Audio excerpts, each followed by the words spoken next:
On en a déjà parlé, si vous désirez vous ouvrir sur les autres disciplines du vélo, eh bien dans les vélos complémentaires sympathiques à avoir au garage, en plus de votre e-bike, c'est le gravel, une ouverture sur la planète, la possibilité de passer de la route au sentier, surtout si vous voulez aller vérifier qu'il y ait ou pas des champignons qui est poussé sur vos plages favorites.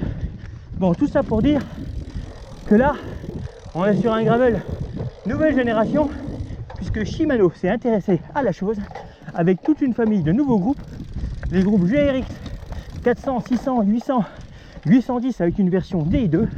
Et là pour le coup, on roule la version 800 en 2 plateaux avec une transmission totalement dédiée, des braquets vraiment adaptés à un usage tout-terrain, puisqu'on a plateau de 30 dents associé à un 46 dents avec à l'arrière une cassette en 11-32. Donc vraiment de quoi passer à des endroits plutôt sympathiques. Les racines prennent un autre goût et c'est franchement rigolo de pouvoir passer du goudron au tout-terrain. En tout cas, eh bien, comme l'e-bike, on se retrouve sur un vélo dans lequel on a mis des petits morceaux, des petites pépites de fun, et ça, c'est vraiment cool, ça donne le sourire.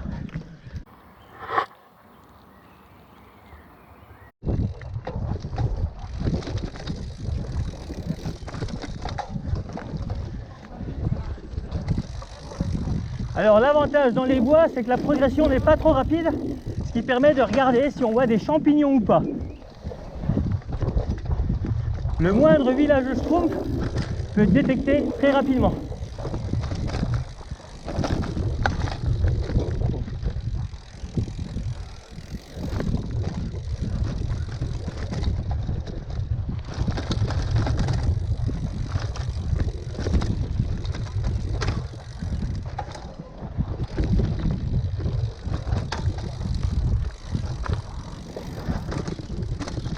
Bon, en pur tout-terrain, hein, ça vous oblige à travailler la souplesse au niveau des bras.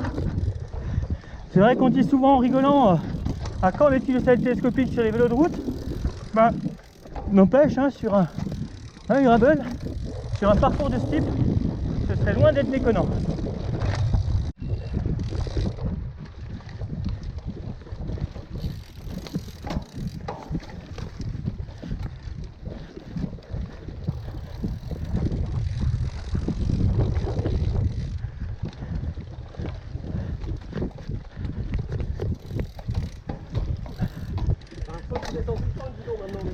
Ah.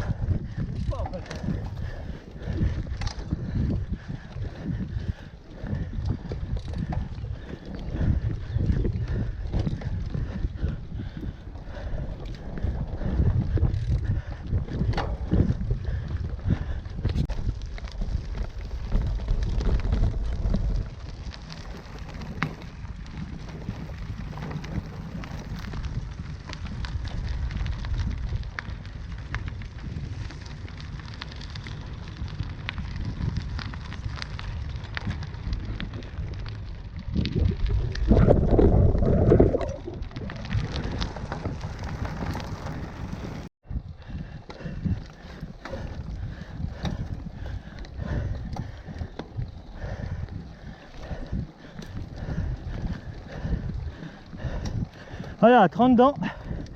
Alors, on s'amusera au montage de mettre en parallèle le Genius E-Ride et le gravel pour voir ce que ça donne.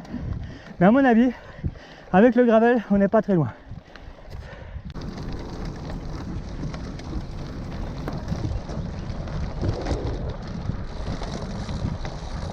Ah oui, non, je vais parler, mais bon, peut-être pas non plus les doubles.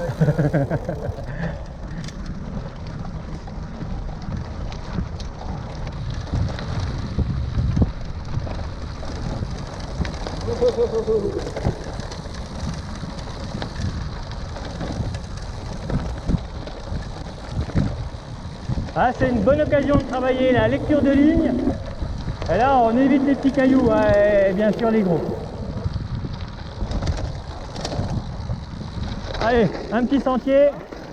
Change de plateau. Si, on peut prendre là. Allez hop, on est en gravel, on est fou.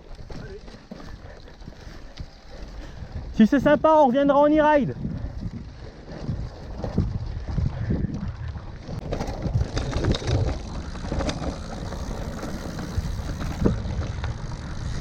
Alors de la bonne terre battue, il n'y a pas de souci.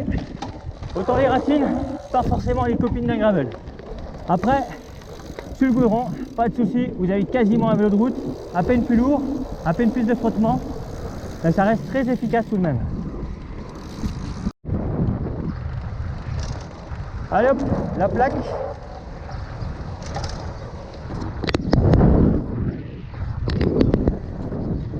Pensez à respecter les limitations quand même. Bon, par rapport au braquet, là il me reste une dent derrière, donc il y a largement de quoi faire, hein. Voilà, et avec autant d'innovation, de design et de technologie que dans leur vélo, eh bien Scott innove avec un bâtiment bioclimatique qui vit avec la lumière et le soleil, avec plus de 880 panneaux volets qui s'ouvrent, qui se ferment pour réguler la température dans le bâtiment. Un truc de dingue.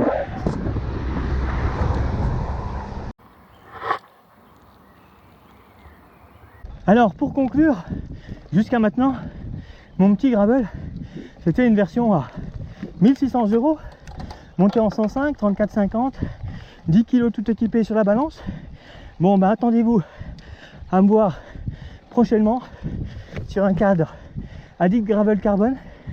Je me suis fait plaisir, le cadre est déjà à la maison, le tout monté avec un groupe GRX, je sais pas encore lequel, mais déjà en termes d'ergonomie, de braquet, de puissance de freinage, associé à des périphériques carbone, on a vraiment un petit vélo sympathique avec lequel on peut s'aventurer presque partout.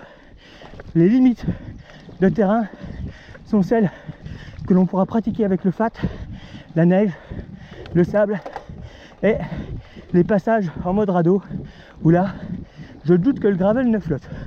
Comptez pas sur moi pour essayer, j'ai pas envie que mon jouet coule.